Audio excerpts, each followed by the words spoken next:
Welcome to our world. Less effort. Hallelujah!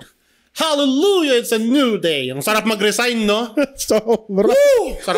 Ang sarap mag-resign, puta. Orgasmic. Liberating eh. Anong pakaramdam na nag-resign ka last time, pre? Malungkot na exciting, gano'n. Yung malungkot kasi yung mga friends mo dun sa office, iwanan mo na, gano'n. Tapos exciting kasi bagong venture. Actually, nakakatamad yung resign, pero at the same time, parang liberating din. Oo, ano rin. Pero may part sa'yo na malulungkot ka rin talaga eh. Kasi, may part lang. May part, pero syempre. Yun yung point eh. May part lang na malulungkot kumbaga, ka. nakakita tayo ng greener pasture eh. Ganun Yun nga, parang better opportunity elsewhere. Yes. Minsan, hindi ka rin tatamarin, parang sisipagin ka mag-resign kasi punong-puno na ng bigat yung dibdib mo. At saka may iba na na nag-hold back mag-resign kasi kesyo na pamahal na sa office. May mga ganun eh. Tungin na may Stockholm Syndrome. Hindi naman Stockholm. Pero syempre parang iisipin nila, apply na naman ako, process na naman ng papel. Pero pag ginawa mo na, parang gagi, ang luwag pala sa dibdib. Oo. Kasi ako dati, pag nagre-resign ako, actually hindi naman resign ginagawa ko parang nagpapaalam lang kasi freelancer ako lagi eh. Iba naman dun sa atin eh. Pero technically, nag-resign ka na rin nun. In a way, counted na rin siguro kasi hindi ka na bumalik eh. Ang grounds ko lagi dyan, bad management, toxicity, tapos yung pay mo hindi na sapat. Parang, tsaka nagkakagaguhan na eh.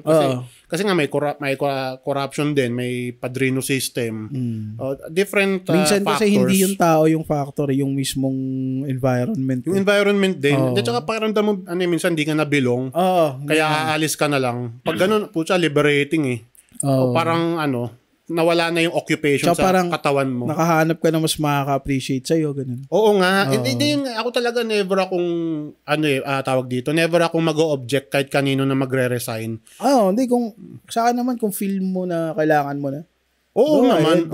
Huwag mong pipigilan yung tao na mag-resign. May mga doubts na papasok sa'yo, pero hindi, huwag kang masyado matakot. Pero ito nga believe ako dun sa mga tao nagre-resign na walang fallback eh. Kasi they figure it out. Walang safety net. Sobrang respeto din sa mga ganun tao. Di ba ang ballsy nun eh. Tapos yung iba naman natatakot mag-resign kasi nga wala pang malipatan. Understandable. Hindi naman masama. It's not a bad thing naman.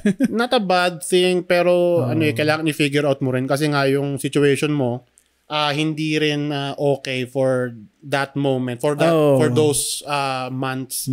Kasi basta hindi ka na masaya po. lumipat ka na, tsaka pag nagkakagaguhan, umalis ka na rin. Pag di ka na nag-grow, resign.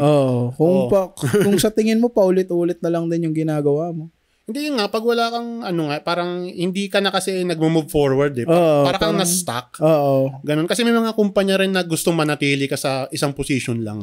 Hindi ka nila gustong mag-level up. Para kang dagado na tumatakbo dun sa circular na tawag dun?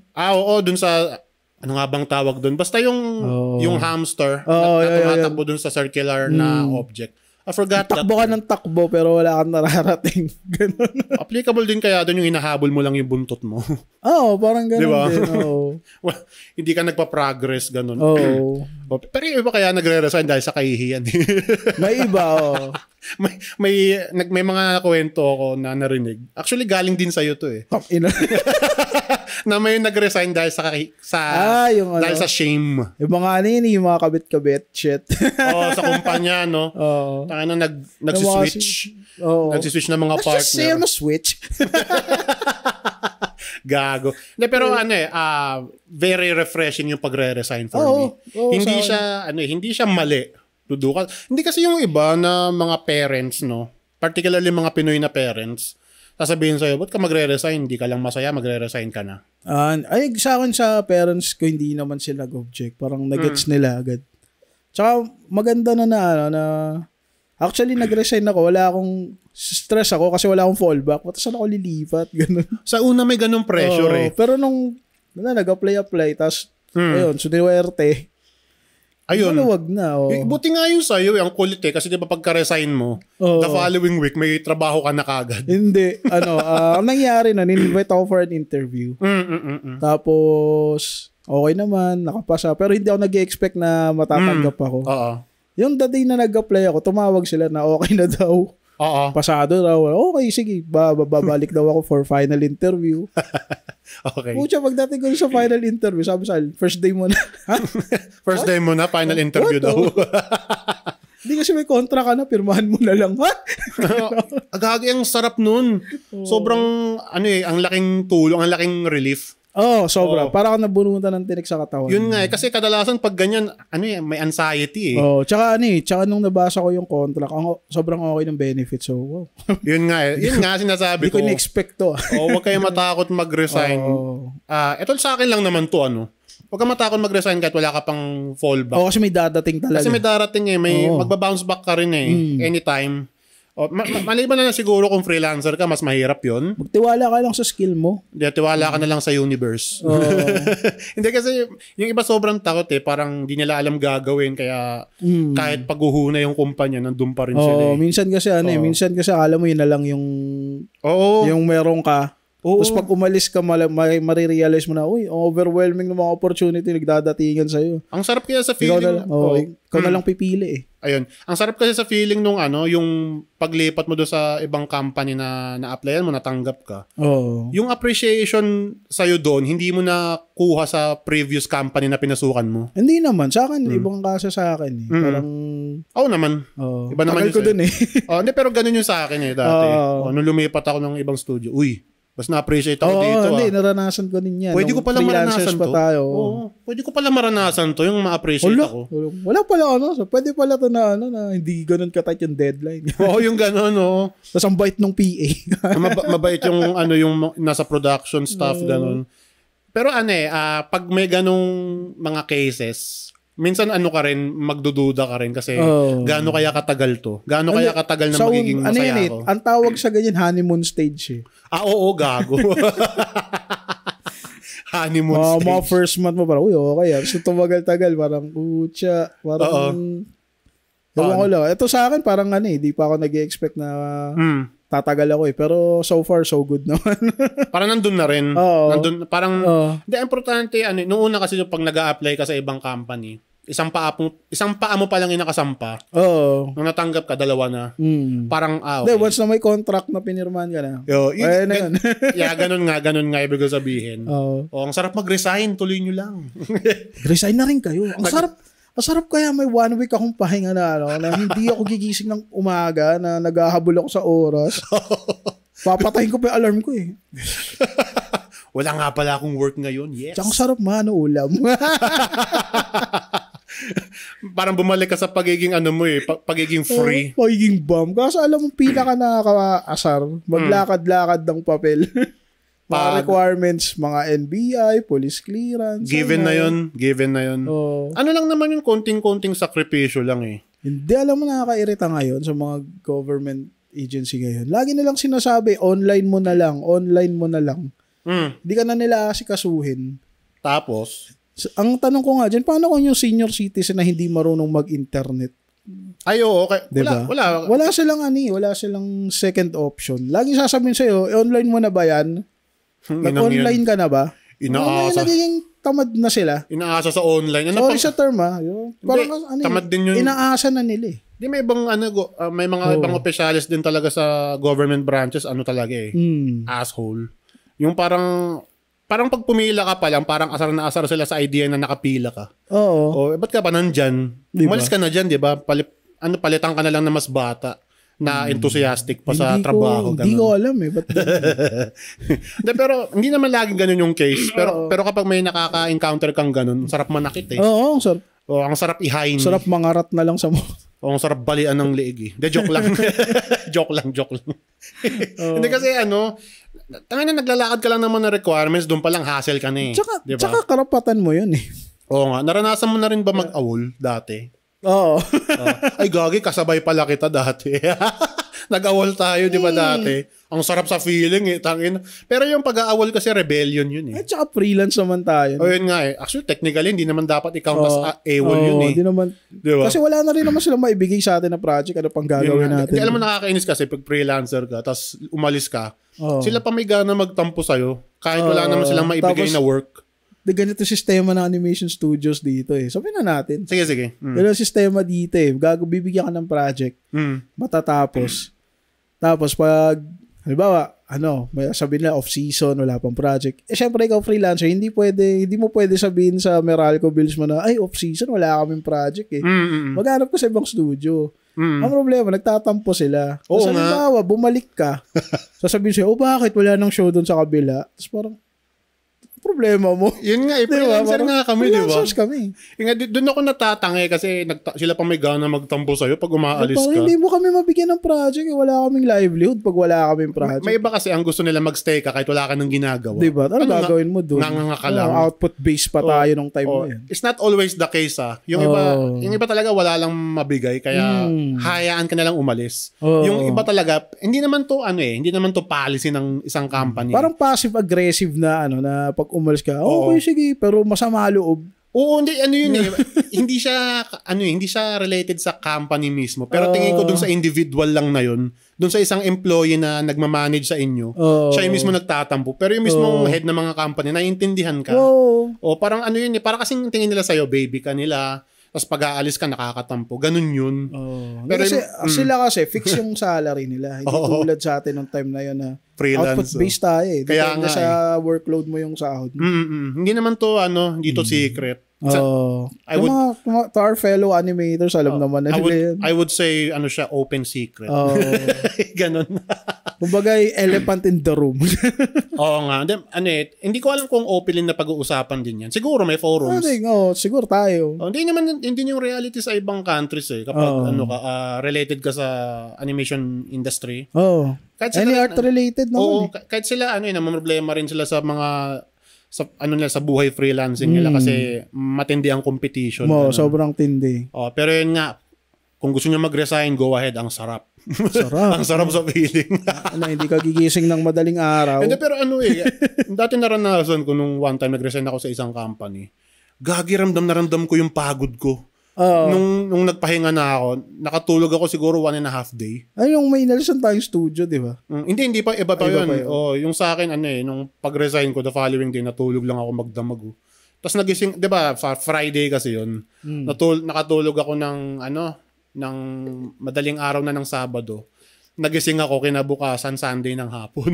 Sarap, no? Diba? Actually, ang pangit sa pakiramdam nun. Parang bigat ng pakiramdam. Oo, parang doon ko na-realize doon lang nag-dawn sa akin na grabe, sobrang pagod pala ako sa trabaho ko. Ganun ka kapagod. Na-miss ko yung mga tao, of course. Dami ko naging tropa doon eh. Pero yun nga, yung mismong work, hindi lang talaga para sa akin.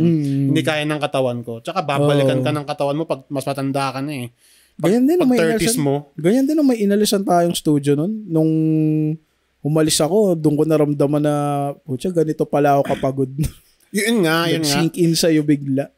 Halo-halo eh. May tired, may exhaustion ka, may burnout ka, mentally drained, emotionally din siguro, affected ka na. Dumating ako sa time na sobrang iritang-irita ako sa cartoons. Oo. May ganun din sa akin eh. Sige, elaborate mo. Bakit? Kasi alam mo kung paano siya gawin, di ba? Yung mga technical aspects nung cartoons na yun. Tapos ikaw bilang animator, may napapansin kang mali. Yung ganun. Pero hindi naman napansin ng general audience. Di ba? Ganun yung saan, ganun lang. Ikaw kasi yung gumawa eh. Alam mo yung... Parang ka nagluto ng pagkain. Tapos hindi mo trip yung lasa kasi ikaw nagluto. Ganun. Pero hindi mo maintindihan kung bakit na-appreciate ng iba. Yun. Parang sakit yata ng typical na artist yun. Ito pa pala, nakalimutan ko i-bring up about sa pag-apply, after mo mag-resign. Alam mo, ito rin yung risk kapag nag-resign ka without fallback, tapos nag-apply ka na sa ibang companies. Yung kapag may constant rejection sa'yo. Lalo na kapag nag-apply ka online, tapos makakatanggap ka ng reply, tapos may rejection letter. Yes. Gagi, nakakadurog ng mundo mo. Ilang beses ka nag-apply, sorry, you don't qualify sa mga ganon. Ganito nga ako last time, nung nag-apply ako. Tinitingnan ko, di ba, nagpasa ako ng application. Wala akong ini-expect dyan. Kasi cynical na ako parang, malay ko ba? Kung tinanggap nyo ako, great. Kung hindi, okay lang din. No hard feelings. Pero kasi, kapag nakakatanggap ako ng reply letter mula sa company, ang unang-unang hinahanap kong word dun sa letter, yung unfortunately. Ako, we regret to inform you. Isa na rin yan. Isa na rin yan. Nakailang we regret to inform you na ako. Dapat pala sinesave ko kasi pag nabasa ko na yon, hindi ko na binabasa lahat, dinidelete ko na eh. Alam ko na to, tingnan nyo. Ganyan din ako. O kaya after careful consideration. After careful consideration, we regret to inform you. Okay, eto na. Okay. Hindi ko na binabasa yung buong letter eh. May pake sa PC. Parang okay, delete, move to trash. Move that shit to the trash yung letter na. Kasi minsan may pa sila, may pa, huwag ka mag-alala. Nakasave naman yung files mo sa amin pag nangailangan kami. Urur. Gagi, ganyan din sa akin. Diba? Parang Hindi, may iba may nabasa ako dati pa. Na yung sa may ending line nung letter, sasabihin sa'yo na, if ever meron man kaming open position, please apply again. Something like that. Something along those lines na sinasabi sa'yo. Pero yung resume mo nasa shredder na. Parang may konting sugar coating sa dulo. Yung parang huwag ka malungkot. Huwag ka malungkot. Consider ka naman namin eh. Huwag ka malungkot ha. Sana sa susunod mag-apply ka pa rin pero sa loob-loob nila, fuck you, huwag ka na mag-apply. Nireject ka na nung una eh. Ganun yun eh. Diba, parang kung may self-respect ka, kung may natitira ka pang kahit shred lang ng self-respect, hindi mo na hindi mo na i-consider. Sa ganun eh. Hindi mo na i-consider yun. Fuck that. Tsaka yung may mga in-applyan ka na okay naman sa interview, naghihintay ka na lang ng final, tapos biglang ghost ka. Gago, isa pa yun eh. Nangyari sa akin yan eh. Parang nakausap ko na yung pinaka-boss, yung foreigner, Canadian. Tapos, okay na kami. Parang, na lang, job offer na ata. Tapos, naghihintay ako ng email, umabot ng 3 buwan. Nag-follow up na ako. Di na sumagot. Umabot na ng 6 months. Fuck it. Wala na yun. Parang, move on. Ganun na tayo, move on. Nangyari din sa akin yun eh. Binigyan ako ng exam. Nakausap ko lang sa email, yung recruiting manager nila. Basta recruiting agent, something like that. Tapos, binigyan ako ng exam. Alam ko, sa sarili ko, napasado yung ginawa ko kasi sinunod ko lang din yung instructions nila eh. Huwag sa sobrahan, wag din less masyado yung gawa mo. Kung ano lang kailangan nila makita. Kung ano yung required dun sa mismong reference na binigay nila, kung akma dun, ginawa ko. And after that, I did not hear from them anymore. Ano ba yun, parang sa akin, parang ang disrespectful nun sa'yo as an applicant na sana sinabi na lang nila na we regret to inform you. Sana nga gano'n na lang eh. Mas appreciated mo pa eh. Para alam mo kung saan ka mag-i-improve eh. Hindi, tsaka diba, hindi na lang sila magpaparamdam. Parang mga tanga po. Yun nga kasi parang they left you in limbo eh. Parang nasa dark ka lang. Parang ano ba nangyari sa application ko? Pero minsan yung silence nila, it means no. They left you in limbo. Di ba sinasabi nila silence means yes? Sa application, silence means no. Not necessarily. Putang ina. Yun nga. Parang in the dark ka. Yung mga ganun tayo na buwisit kayo. Recently, may na-plan ako. Nagbigay ng test eh. Ako parang ginawa ko naman. Okay naman. Wala na. Di na nagparamdam. Yun nga. Pag ganun, gets mo na yun eh. Ginagawa kang bata. Ganun. Putang ina. Pag ganun, i-ekis mo na. Ito pa malupit pinagdidelete ko na yung mga email. Ako nung una, tinatabi ko lang siya for a week. Tapos, after nun, i-move ko na sa trash. Didelete ko na. Parang kasi pag nababasa mo yun, nakakatamad. Nakaka-demoralize. Nakaka-demoralize. Kaya hindi ko kailangan yan. Pero lately na-figure out ko na wag mo nang dibdibin, move on ka na lang. Minsan iniisip ko na lang pag hindi ka natanggap dun sa work na yun. Ba may much better? Hindi lang yun. Malamang yung company pala na yun, ang pangit din pala. May reason. May reason kaya parang yung universe ginawa na lang ng paraan. Hindi ka bagay dyan, baka kapatay ka ng tao dyan. Masyado kang gwapo para sa mga you're too poggy for them. Ganun lang isipin. Ganun na lang sa akin eh. Dati iniisip ko, hindi ba ako magaling? Bakit di nyo ako hinire? Tangina nyo Ganun ako. Pero nung tumagal, okay, fine. Whatever. Okay. Move on to the next. Ganun na lang. Ilang, wag nyo didibdibin yun. Sa mga Gen Z and millennials. Yes, mga kids out there na mapapasok sa adulting. Tsaka sa future generations. Nakaka-demoralize, yes, nakaka-disappoint, pero huwag niyo dibdibin. Sa umpisa lang yun. Sa umpisa, masasanay din kayo. Hindi kasi pag naman-hit ka na move forward ka na lang eh. And there's nothing wrong with you. Siguro yung skills mo, kailangan mo lang improve. Pero Ayun, sige. It's not a bad thing. Tsaka yun nga, kapag nag-a-apply ka, wala kang makuha-kuha. Okay lang na tamarin ka for a day or two. Nangyayari yun kasi alalahanin mo rin sarili mo, di ba? Hindi naman gira yan Kumbaga magpahinga, wag mag-quit. Yun nga eh. Pero yun nga, kung tinatamad ka, minsan hindi rin naman mali yun eh.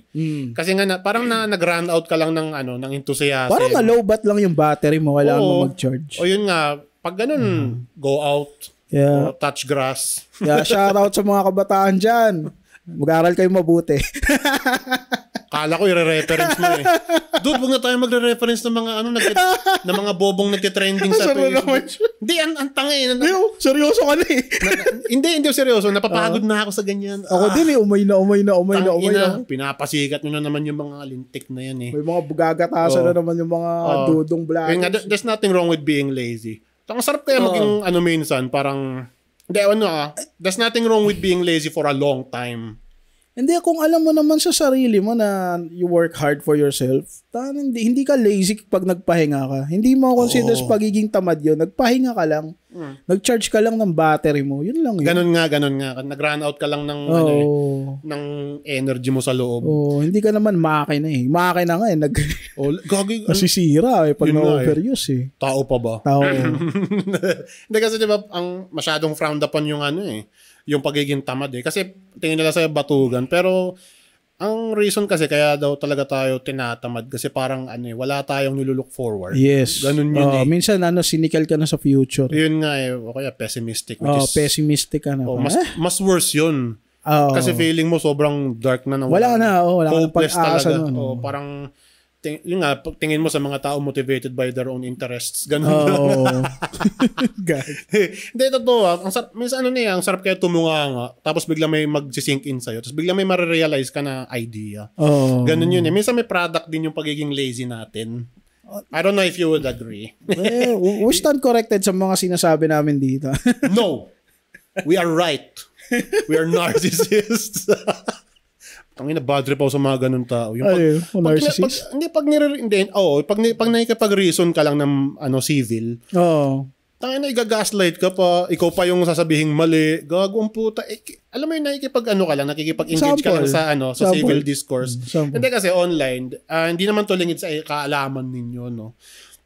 Kasi minsan nakikipag-argue ako online kasi kailangan mo talagang i-call out eh. Nito nga lang sa Reddit eh. Puta, may nakasagutan ako. Hindi kasi ang dami niyang sinasabing shit. Reddit na yun. Bakit? Walang mali sa Reddit, dude. It's better than Facebook. Bagay. Pero sana hindi siya madayo ng mga dudong. Meron na rin yun pero ma-overpower naman sila. Talaga. Mas marami doon mga mas may alam. Hindi kasi lately may nakasagutan ako. Hindi naman kami nagkakapersonalan pero kasi masyado nang pinupush yung ideas niya kahit mali-mali naman. Kasi yung sinasabi niyang historical facts kuno is based on the other side. Hindi kasi if you're gonna bring up history in a conversation, make sure na impartial ka. Make sure na hindi ka biased. Siya heavily biased. Wala kang kinakampihan. Sabi ko, tangina nito. Ayoko na. Sige, magta-top out na ako. Alis na ako dito. Ang malala pa nun, yung pinapoint out ko, dina-downvote nila eh. I get it. Okay, you don't agree with me. Kasi syempre may bias na kayo eh. Pero yun nga, nakakalungkot lang na may ganun. Na parang hindi sila hindi sila tolerant sa observation problema or viewpoint ng ibang tao. Sige, problema kasi sa kanila, they're bending the truth sa sarili nilang narrative para lang ma-justify yung pagiging bigot nila or pagiging yung bitch. Problema sa mga ganyang tao eh. Parang, hindi sila open. Parang, pag na-hurt yung feelings nila, hindi, according sa ganito, tapos bigla kang babasahan ng Bible verse. Shit. Parang ano yun, Exodia sa Yu-Gi-Oh! Pag dilaw, activate Bible cards. kasi kaya ba? Ito yung shit. Activate religion card.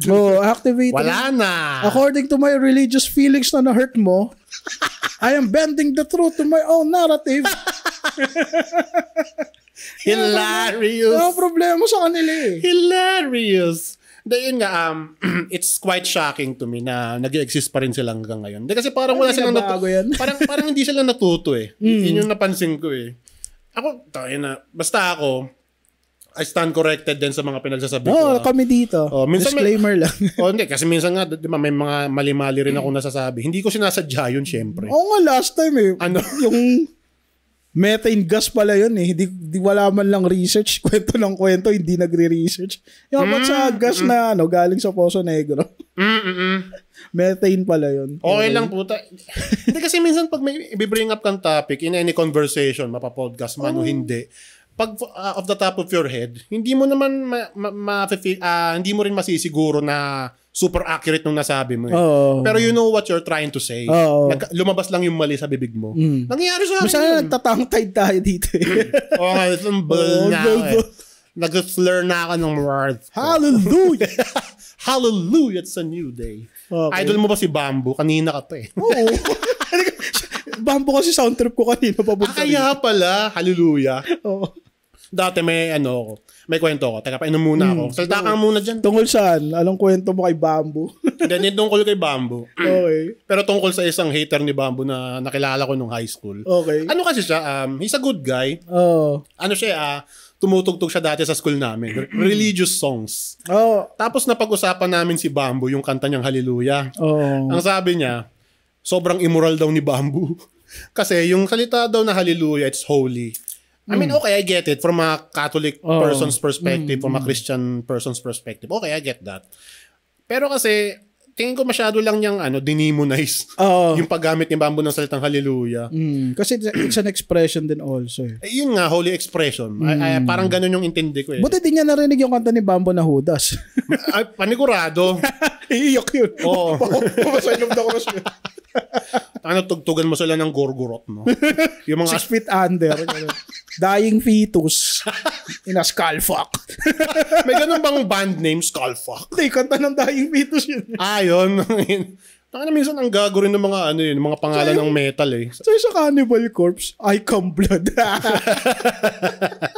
Tangina, brutal eh, no? Meron pang, tama ba, band name ba to, yung Corpse Grinder? Oo. Ang brutal eh, no? Grindcore yan eh. Grindcore. Tas Gorgoro, Children of Bodom. Black metal, yung gore. Pag black metal, no? Nang college ako, tuwan-tuwa ako sa aesthetic ng black metal eh. Ako natatakot ako. Maraming spikes, tapos may hawak na axe. Saka corpse paint. ngayon nag-goof-tingin ko sa kanila. Siguro nag-mature lang ako. Siguro. Di ba nagsimula yun sa Norway? Norwegian black metal. Mayhem. Yun, Mayhem. Tapos Burzum. Mayhem, Burzum. Si Vard Vikernes. Tapos sino ba yung Sino ba yung vocalist nung Mayhem? Euronymous. Tawag dito. Tsaka si Blasphemer. Yan. Ayun. Ay, ano pa ba yung isa yung tawag dito? Yung may Baphomet yun eh. Pagkakatanda ko. Tama ba? Vital Remains. Ba't nagiging death metal usapan natin? Wala lang. Bamboo. Ano yung kay Bamboo? Hindi, yun nga. Yung kay Bamboo parang, eto lang, no? I like Bamboo a lot. Naman. He has a great voice. Pero mas mas feel ko siya kumpara kay Mark Abaya ng konti. Sa bagay. Parang naman, malapit-lapit sila. Parang hair lang yung yung mas na-appreciate ko kay Bamboo. Ganun. Pero mas gusto ko si Mark Abaya kasi malandi na mabigat. Kasi malandi ka rin. Hindi, gago. May ganun siya. One look and I'm mesmerized by eyes. Gusto ko yung mga ganun niya eh. Satal tao eh. Yari ka sa akin. Bastos na! Ang galing ng Kwan ngayon, nakakatawa. Akala ko nga wala na yung banda na yun, yung Kwan. Sila eh, nag-iba yung itsura. Parang nag-iba yung itsura nung na-recruit si Isok. Sa Willa Baliw. Mark Abaya. Pero ayun nga, bakit pa nag-disband yung dati, River Maya? Hindi kasi ang River Maya, binuo lang naman ng yan eh, na recording label eh. Pangtapat sa Eraserheads. Kaya pala. Parang hindi sila nagkakasundo hindi talaga. Hindi sila friends as parang magkakatrabaho lang na sobrang sikat ng Eraserheads. Magbunga rin tayo ng alternate na banda. Inisip ko parang creative Binoy differences. Yung River Maya. Hanggang sa saglit lang naman yung ibang member doon eh. Si Bamboo. Si Bamboo. Para sa akin, ang pinaka nagbuhat talaga ng River Maya si Rico Blanco eh. Siya? Kasi para siya yung para sa akin. Siya yung backbone. Siya yung nagsulat ng mga kanta. Yun nga eh. Alam ko nga dati talaga si Rico Blanco lang yun. Tapos nung late ko na nalaman that time, nung high school ako na, si Bamboo pala yung isa sa mga original members. Yung unang vocalist. So, yung long hair na lagi naka-Chinese collar na polo. Yung ganon. Cool nga ni Bamboo nun. Siya pala yung kumanta ng Himala. Siya pala, hindi ko alam. Ang tanga ko nga eh. Tapos ginagawa. Harap ko. Tung, tung, tung, tung. Yung early 2000 na River Maya, galing eh. Rico Blanco era na yun eh. Yun nga yung abutan ko eh, yung 214 na River Maya.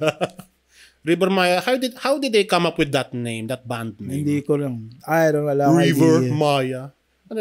Minsan kasi ang gago, nakakita nasa river sila, may dumaang Maya. Ayun na, River Maya. Minsan ganun basta eh. Siya, bino siya out of corporate, hindi siya parang corporate greed. Group of friends na, tarang banda tayo, hindi ganun. Alam mo, nakakaaliw yung mga band names na yung kagaya ng Josie and the Pussycats. Diba? Frank and the Misogynists. Meron ganun. Abdul and the Homophobes. Yung mga ganong name. Japanese, Abuduru. Frankie and the Collections. May mga ganong pangalan, di ba? Made up name ko lang yun, yung mga ganon. Basta alam mo yung you know what I'm getting into, yung mga band name na mayroong mga plural sa dulo. Nalala ko lalo na pag-usapan ng Pleasure Squad. And pala Pleasure Squad. And Frank and the Walkers. Yung mga ganon. Hindi, pero nakakaaliw yung ganun eh.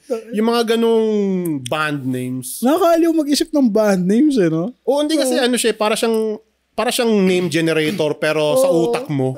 Ganun. Teka, meron pa akong nakitang banda dito. So parang nag-i-sketch ng drawing. Ganun. Hindi, para siyang parang ini-sculpt mo sa isip mo. Tapos mag-wordplay ka na, magre-reference ka na, kung ano-ano na. Tapos, minsan kasi ang stupid ng mga nakakam up ko ng mga band name. Doon ako sinishit on ng mga tropa ko eh. Sa akin ang emo, damsel in distress. May mga ganun din, basically may mga playful na members ninyo na matitripan mo yung sinabi niya. Tapos yun na. Ayun. Ito pala yung sinasabi kong isa, Durand Jones and the Indications. Durand Jones? Durand Jones. Durand. Ano yan? Indie band? Oo. Sila parang neo-soul na R&B. Ganun. Funk. Ang kulit nga kasi, di ba, si Durand Jones. Tapos, and the Indications. Ano yung the Indications? Tanginang yan. Ano yung mga pangalan ng banda noon? Mga na early 70s. Parang, tama ba? Nagsimula pa siya sa Motown. Oo. Mga ganong era. Hindi ako sure. Ano yung banda ni Lionel Richie, yung Commodores? Ayun, parang ganon. Lionel Richie and the Commodores. Oo, di ba? Lionel Richie and the Racists. Abdul and the Misogynists. Mga ganong shit. Pero nakakaaliw eh. Kasi, Frankie Babes. Tangin. Frankie Babes. Hindi, naaliw ako doon sa mga ganong pangalan kasi ang haba. Tapos, may isip mo, bakit may plural yung adjective, di ba? Bakit may plural tong salitang to? Hindi ko gets yun yung kabanda niya, yung the Indications. And the Indications. Indicating what? Michael and the Jacksons. Pwede, di ba? Pero hindi naman kasi ganun. The Jackson 5 sila. Diba? Jackson 5 sila. Wow, another music talk, ha? Oy, magkwento ka naman. Ako na lang lagi nagkukwento eh. Kahit ano. Come on. Sige, I'll give you the spot. Don't feel pressured. Come on. You want to talk about Neil Gaiman? Tain na nun. What happened to that guy? Sobrang Okay, tama ako na naman nag-bring up ng topic. Pero okay lang yun. Naman, tayo na lang. Ang sakit lang sa puso kasi na ganun pala siyang tao. Sobrang nire-revere ko yung mga writings niya eh. Mm-hmm. Sobrang gustong-gusto ko yung style niya ng pagsusulat ng graphic novels, ng novels. Ganun pala siyang klase ng tao, nakakasira ng nakadisappoint. Could you explain to me and the rest of us what happened? Hindi kasi yung accused pa lang naman siya na sexual SA ng may bahay niya. Tapos meron siyang superiority complex na habang ini-SA niya yun, call me your God, ganun daw. Di ba sabi niya call me master? Call me master, ganun. Narcissist. Sobrang parang ng klaseng tao ka. Ganyan ka pa. Mawawala ka talaga ng respeto dun eh. Oo. Sobrang bigat eh. Yung series na The Sandman, parang hindi na itutuloy. Oo. Because of that. Hanggang season 2 lang siya, tapos wala na. Rightfully so. Hindi kasi, ang ganda pa naman. Hindi kasi nadadrag niya yung tawag dito, yung company name. Nadadrag niya yung company name eh. Like it or not, it's gonna happen. Kung ano yun, business is business. So, alam mo, nagigets ko rin kung bakit may nangyayaring ganyan kasi hindi nila alam na may nakapasok pala sa company nila na artistic talented pero may dark side. Yung na hindi nila nakikita. Sabihin na natin lahat tayo may dark side pero sa kanya malala eh. Yun nga, kung may dark side ka, don't show it off. May dark thoughts ka. Hindi, fight it. Fight it better. Fight it. Keep it and then fight it. Pero keep it to your pants, you dumb fuck. Keep it in your trousers, bitch. Yung kasi, 'di ba dati sa Nickelodeon, may 2 o 3 tao doon na accused and proven na mga mga predators, mga predator na mga bata doon. I mean, that's the spot, Nickelodeon. O sino nga ba yun? Nakalimutan ko yung pangalan ng hayop na yun eh. Si Dan Schneider. Dan Schneider. Pero hindi naman daw, wala naman daw ginawang diddling si Dan Schneider, sabi nila. Pero lang siya, masyado siyang abuso sa mga bata. Parang masyado siyang tawag dito, mental abuse, may torture, ganun. Parang minamanipulate niya yung mga bata. Ganun, may siya, may grooming din. Tsaka kadiri, makikita mo si Dan Schneider sa Nickelodeon. Nung era ng Nickelodeon na foot pa yung yung foot pa yung logo. Ganun. And meron doon, 'di ba, parang I think it was a bathtub or something or a pool. Ayun, basta pool, yun yung proper word siguro. Nasa pool siya with a girl. Na close siya. Tapos nakadamit siya. Sabi ko, fetish to eh. Fetish to, yung may damit ka tapos nakalublub ka sa pool. Kasi it's in his sick twisted mind, it's sexy, it's hot. Google niya na lang. Yun si Dan Schneider. Hindi to conspiracy theory. Marami nang nagsabi. Crime Ikaw ba, ano yung first... Yun, no? First exposure mo sa true crime? Yes! So, wakas si Frank nag-bring up na ng topic. First exposure mo sa true crime. Na-appreciate ko yan. Appear. Baka yung joke lang. Ba't mo minumura? Wala lang. Wala ka talagang respeto sa akin. Sige. Then, yun nga. First exposure ko sa true crime siguro... Kilala mo si Song Wi-cho? Yung Virginia shooter? Yung Korean national na school? Sa school siya nagtala? Si Song Wi-cho. Ano story nun? Hindi kasi ang meron siyang problem mental talaga. Mental problem na hindi niya kayang i-resolve on his own. Tapos tingin niya sa mga tao, sila yung problem, hindi siya. Basically, ganun. Okay. So, may pagka-incel? Parang... Hindi ko masabing incel shooter siya eh. Hindi siya si Elliot Roger. Probably we'll get into that later. Ayun yun. This is Song Hui-cho kasi ang ginawa niya, nilabas niya yung frustration niya sa society dun sa Virginia Tech. Dun sa school. Parang marami siyang pinatay dun. I forgot the exact numbers. Ayun. Basically, yung ginawa nga niya, parang nirelease lang niya yung steam niya by killing innocent people. Grabe, no? Tapos meron siyang if I'm not mistaken, meron din siyang manifesto. Tapos meron din siyang mga recorded videos na parang dino-document niya yung yung process niya, yung tawag dito, yung thought process niya. Bini-video niya sarili niya. Yun yung mga early days pa ng YouTube, makikita mo na eh. That happened around 2007, I believe. Early 20s. Mga early 2000s. 2006, 2007, ganyan. Yun yung unang beses na na-expose ako sa true crime. Tas for some reason parang nagkaroon ka ng interest na invested ako. Siya yung unang kumbaga killer na nakilala ko talaga. Doon ako unang na naging aware. Ayun, messed up din na tao yun si Song Hui-cho. Tsaka para sa background yata ng family niya, ganun. Hindi ako sure. Hindi ko na matandaan yung ibang details eh. Pero kasi ang ginawa nga niya, hindi niya matake na ganun lang siyang tao. Parang feeling niya hopeless na. Tapos, sinisisi pa niya yung tao na tingin niyo ba ginusto ko to? Tingin niyo ba gusto talagang gawin to? Gumaganon-ganon siya. Okay. So, baliw talaga siya. Then, nababaliw na. Tapos, ayun na. Maraming ganyang cases kapag sa US. I don't know the main reason. Nabanggit mo yung manifesto, no? Parang may something interesting sa manifesto ng mga killers. yung mga, nga. No? Yung mga manifesto kasi ng killers, para mo na rin napasok yung utak nila. Para ka nagda-dive in sa kanila na sino ba talaga sila, ganun. Alam mo ang disturbing nga doon sa mga manifesto kasi rabbit hole siya. Rabbit hole siya ng mga dark thoughts nila eh. Oo, parang hanggang saan to? Ano yung may limit pa ba to? Hanggang saan ang patungo nito? Ganun. Tapos si Elliot Rodger, isa pa yun. Yun naman talaga. Yan talagang incel killer. Yun talaga incel killer, yun si Elliot Rodger. May iba pa yun na ina-idolize siya. Ganun din. Hanggang ngayon, ano? Merong small, I don't know if it's still small, pero meron siyang following. Meron siyang cult following online. Siya ba yung pumasok sa sorority party? Hindi yata, iba yata. Iba ba yun? Di ang ginawa niya, Elliot Rodger, in public place, nag-rampage siya. May mga pinatay siya dun. Tapos, after nun, pinatay din niya sarili niya kasi natakot siya siguro. Makulong siya. Oo, tsaka baka maano siya sa loob. Mapuitan. Kasi pretty boy siya, alam mo naman yun, di ba? Yun yung mangyayari sa kanya. Hindi, pero si Elliot Rodger, bobo rin kasi yun. Tingin niya sa sarili niya pangit kasi hindi siya pinapatulan. Hindi niya na-realize kasi na creepy kasi siya. Ayaw niya tanggapin sa sarili niya na creepy siya. Ayaw niya tanggapin na bakit ganun, hindi ako magka-girlfriend. Pogi naman ako. Mayaman ako. May maganda akong kotse. Creep ka kasi.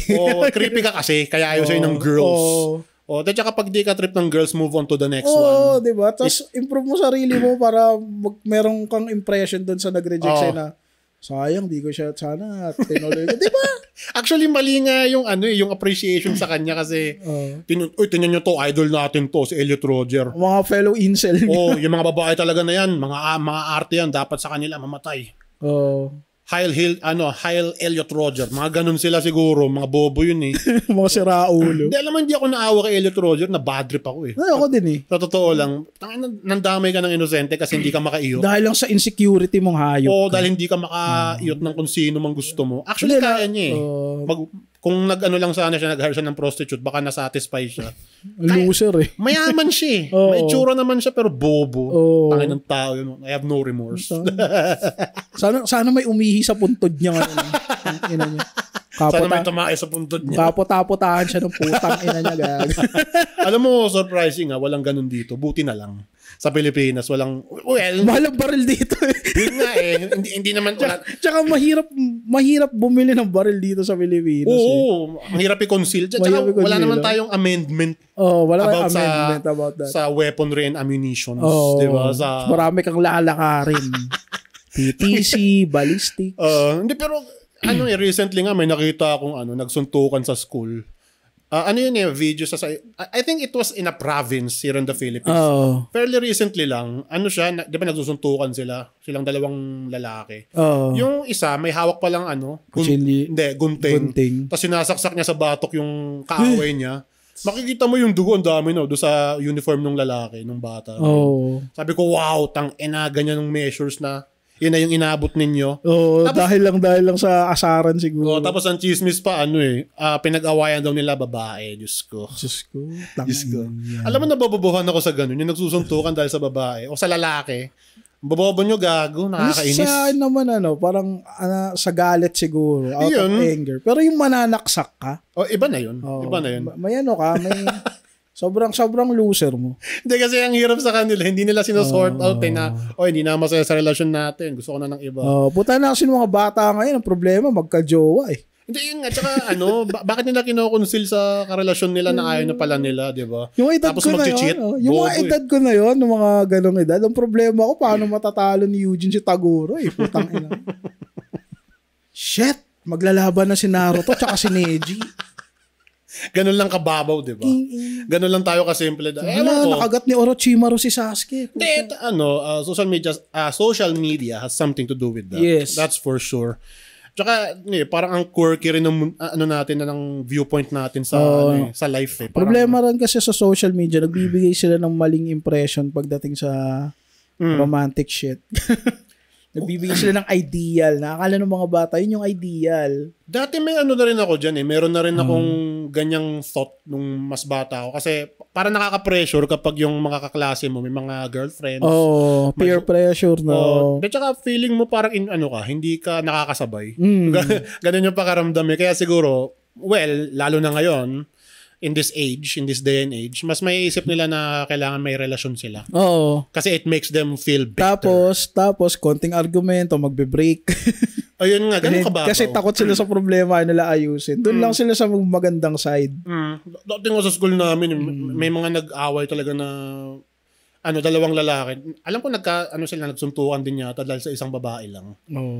Taka siguro nai-inflate yung ego ng babae pag ganun Ay, ang ganda ko talaga. Pinagawayan ako. Ito ba yun, girls?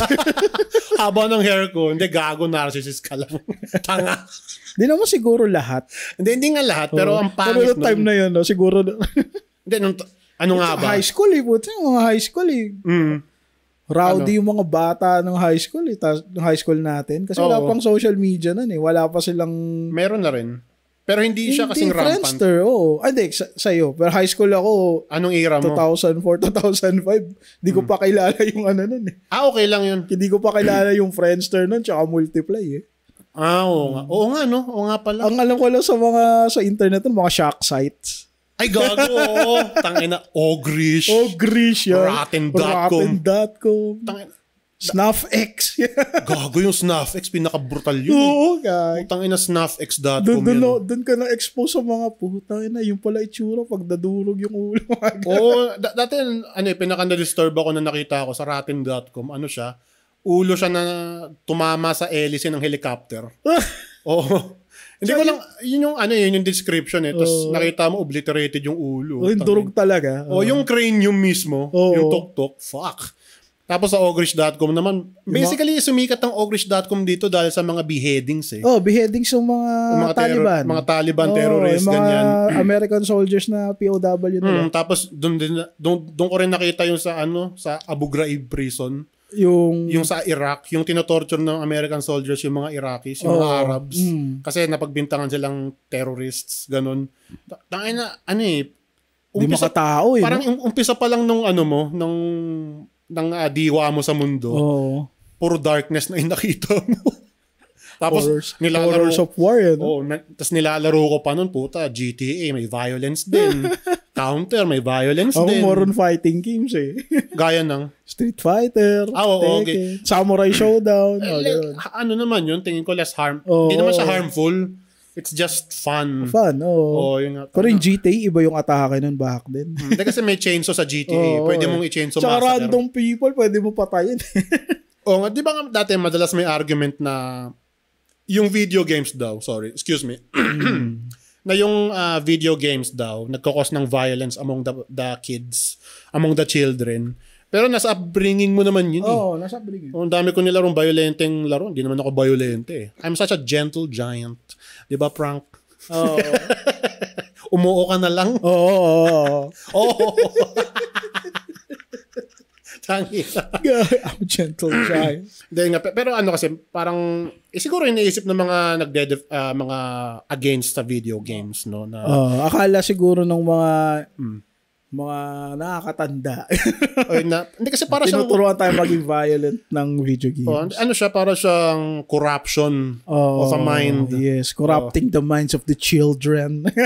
Corrupting the minds of our youth. Yes. Wow, spoken like a true politician. Tapos ang ironic kasi hindi naman sila naglalaro noon. Oo nga. Di ba? Ba't di nyo itry? Paano nyo nasabing na-corrupt yung mind ng mga bata? Di ba ang tanga? Parang, di ba, let's say a boomer tried a violent game. A so-called violent games. Yes. Air quotes violent games. Tapos, pag na-realize nila, this is not violent. This is actually fun. I had fun playing this game. Did I turn out to be a serial killer? Did I turn out to be a really violent terrorist? No. Di ba? Ganun lang yun kasi every time na may bago, parang kinatatakutan. Yes. Parang tayo ngayon, takot tayo sa AI. Takot tayo sa mga drone technology and whatever. Pero it's gonna run its course, I believe. Parang ma-figure out din natin kung paano siya i-mitigate. Yes. Along the way, ma-realize din magkakamap tayo ng way kung paano ma-mitigate yung mga yan. Hindi siya dugyot. Okay? Do you have any tawag dito? Do you have anything in mind na mako-consider mong dugyot na ginagawa ng kahit sinong tao? Dugyot? Hindi nagbabasa. Hindi nagbabasa ng instruction. Okay. Hindi nagbabasa. Halimbawa, binenta ka. Lagi nating rant dito yan at hindi ako magsasawak i-rant yan. Pinost kang something. Paalala mo. For sale. Nakalagay yung presyo. May magko-comment. How much po? Oo nga. Diba? Last time nirant mo nga ito eh. Dugyot. Dugyot yung may nakita akong video ng mga bata na random lang, naglalakad. Tapos may nakita silang e-trike na nakaparada doon. Kinuha nila yung upuan, binato nila sa kanal. Dugyot. Kupal yun. Mga nambabasa pag pista ni San. Dugyot. Dugyot. Ang dudugyot niya. Mga hindi naguhugas ng yung mga trending na issue ngayon ng mga cheating, tas sinasakyan ng mga ugok. Mga dugyot. Spoken like a true anti-normie. Mas importante pa sa kanila yung yung si Marilag issue, yung cheating. Ano bang may... Kesa dun sa yung era nag-war ng all-out nuclear war against America. Tanginang yan. Mas importante yung cheating issue, men. Mga dugyot. Oo nga. Asar ako, nag-trending yung puro cheating yung nakikita ko sa newsfeed ng Facebook. Oo nga, hindi siya natatapos eh. Parang meron tayong endless supply. Ang daming morally perfect sa mundo eh.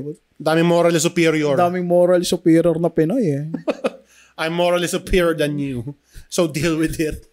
Ganun sila eh, diba? Sinag-cheat ka sa girlfriend mo for 7 years. Yuck!